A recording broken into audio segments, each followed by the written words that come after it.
Hello friends, today I am here with new lesson Natural Resources part 1 of ninth standard.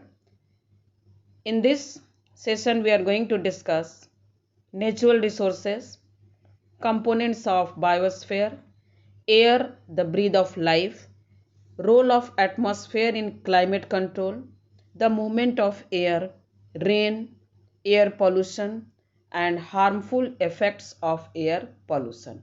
So let us start the session. First of all, it is about natural resources. What are natural resources? These are the resources which are already present in nature. Man has nothing to do with it. And the important natural resources are air, water, soil, minerals, living organisms. Living organisms includes both plant, animal and microorganisms also. As we know that outer crust of earth is called as lithosphere and the water on the earth is called hydrosphere and the layer of the air around the earth is called as atmosphere. So the living organisms are found where all the three, that is atmosphere, hydrosphere and lithosphere interact, and this interaction it is called as biosphere. So this lithosphere, hydrosphere and atmosphere, they are also called as life supporting zone of the earth. Why? Because in these areas the life is present, means living organisms are present. Here it is the pictorial uh, illustration showing atmosphere, biosphere, lithosphere and hydrosphere. Here also it is the graphical representation. You can see here that biosphere is interacting, that atmosphere, lithosphere, hydrosphere all are interacting and it form the biosphere. Now the another topic is components of biosphere. There are two components of biosphere. One is biotic, another is abiotic. Biotic means living component. So it includes plants, animals, human beings and microorganisms. So that is why this biotic component or biological component, they are called as living component. Another one is abiotic component. It is also called as physical component or non-living component. So it includes air, water, soil, light, temperature, humidity, rainfall, and these are the non-living components. Now the next topic is air, the breath of life. As you all know that air is a mixture of different gases, and the important gases are nitrogen, oxygen, carbon dioxide and water vapor, and little amount of other gases like inert gases are also present. You know that during respiration, living organisms utilize oxygen for the breaking down of glucose, and due to this breaking down of glucose one can get the energy, and this energy can be utilized for doing various life activities. And during respiration carbon dioxide is released and this is going to the atmosphere. Whenever we burn any fuel, then we also use oxygen and it also releases carbon dioxide. But during photosynthesis, the condition is just opposite. The autotrophic organism, that is green plants, they utilize carbon dioxide and they form the glucose in the presence of sunlight, and as a result oxygen is released into the atmosphere. Marine animals use carbon dioxide dissolved in seawater to make their cells covering. So these two processes, what are the two processes? Respiration and photosynthesis helps in maintaining the balance of oxygen and carbon dioxide in the atmosphere. Here you can see the pictorial illustration of photosynthesis and respiration. Here one tree is shown. So tree will utilize carbon dioxide released by the animal during respiration. Okay, and again the tree will release oxygen which is utilized by animal. Now the next topic is role of atmosphere in climate control. Atmosphere acts as a blanket and it keeps the average temperature of the earth fairly steady. It also prevents in sudden increase of temperature during the day hours. You can observe that the temperature during the day hours is slowly increasing. It is not increasing all of a sudden. And also during night time, atmosphere slows down and escape the heat into the outer space. So night become cooler. Now there is the movement of air. Whenever air heated, it become light and it rises up, and the cool air moves it to take its place. So the movement of air causes wind. So air in motion is called as wind. This movement is different during daytime and nighttime. During day, the land get heated faster than the sea. So the hot air above the land rises up and cool air from the sea move towards the land to fill that space.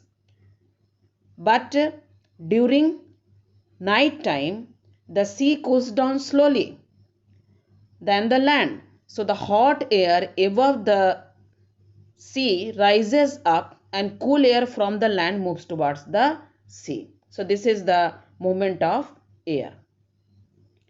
Here you can see that during daytime and during night time, how the air is moving. Now next topic is rain. How rain occurs. You know that whatever the water bodies, they are heated during daytime, and whenever the heating is done, there is evaporation occurs, means loss of water in the form of that water evaporates in the form of water vapor. So a great amount of water evaporates and it will goes into the atmosphere.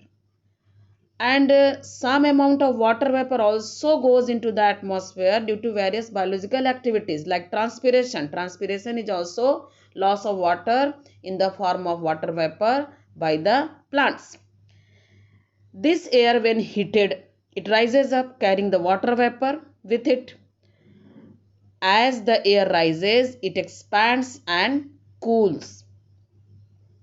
This cooling causes the water vapor in the air to condense and it forms the tiny droplets. Once the water droplets are formed, they grow bigger and bigger in size due to the condensation process of water droplets. So when a large amount of tiny droplets of water join together, they form the bigger drop of water, and due to its high that we can say that bigger in size, they fall down in the form of rain. So in this way the rain occur. Sometimes when the temperature of the air is very low, then what happens? So precipitation occurs. So the rain, that rainwater, it form the snow or hailstone and it fall down. Here you can see the figure of water cycle. This is also about the water cycle. You can see here the surface water, through the surface water evaporation is taking place, and then cloud formation, then condensation takes place, and condensation, then precipitation occurs and rain is forming. Now the next is air pollution. What is pollution? Pollution means any undesirable substances which are added to the atmosphere, either to the air or to the soil or to the water. So here we are going to discuss only air pollution. So whenever some harmful substances are mixed in the air, then it is called as air pollution. We know that fossil fuel like coal and petroleum, it contains a small amount of nitrogen, sulfur, and also carbon also. So when these fuels are burned, it releases oxides of sulfur, nitrogen, and carbon. And these oxides, when dissolved in water, they form the acid rain. Burning of fossil fuel also releases unburned carbon particles, which reduces visibility. During cold weather, along with condensed water, it forms the smoke. So what is a smoke? It is the fog plus a smoke. So fog plus a smoke will form the smoke, and this reduces the visibility. Regular breathing air containing these harmful substances causes so many diseases like allergy, cancer, heart diseases, etc. Smoke released from industries, photochemical smoke, ionizing radiations, automobile exhaust, biocides, pesticides. These are the various sources of air pollution. Now, air pollution is due to the presence of this sulfur dioxide, carbon dioxide, carbon monoxides, oxides of nitrogen, hydrogen sulfides, fumes of acids, dust particles of unburnt carbon, lead, asbestos, and even cement to greater extent. So all these substances which are responsible for creating pollution, they are called as pollutants. Now you can see here air pollution. Now the last topic is harmful effect of air pollution. So air pollution causes several diseases, and the main diseases are respiratory diseases.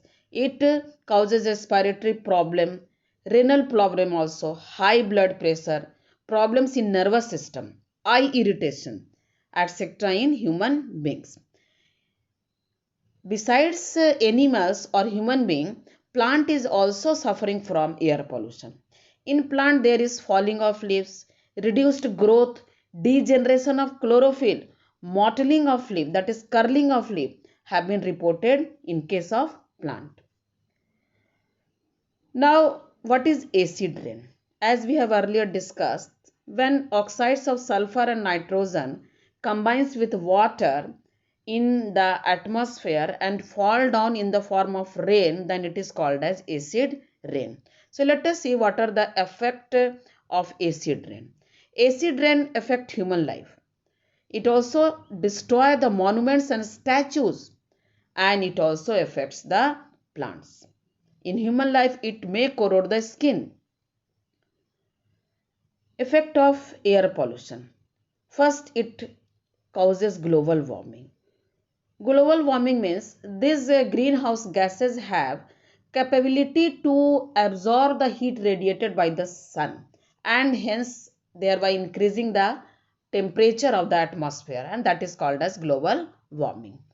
Peeling of ozone layer. Peeling of ozone layer means thinning of ozone layer.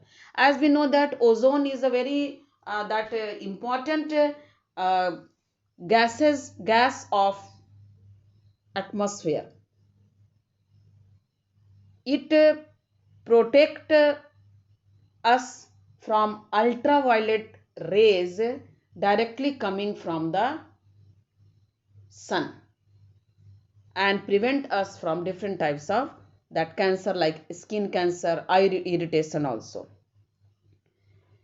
Now let us see what is the greenhouse effect.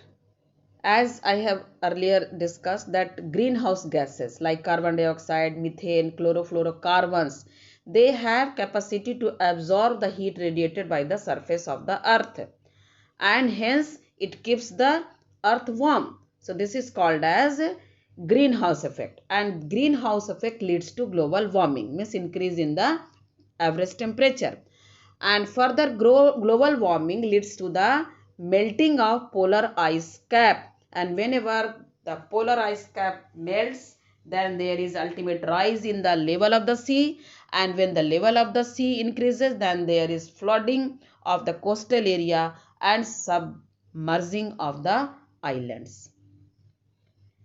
Here it is the pictorial figure showing the respiratory diseases and cardiovascular diseases due to that air pollution. Here it is also about the how the acid rain occurs, and acid rain kills the plant life, pollute the river and streams, and also erode the stone work. Now here you can see the smog in Beijing and a smog in Los Angeles, and you can see here how the smog causes reduces the visibility. Thank you. For any kind of doubts, please write your question in comment section.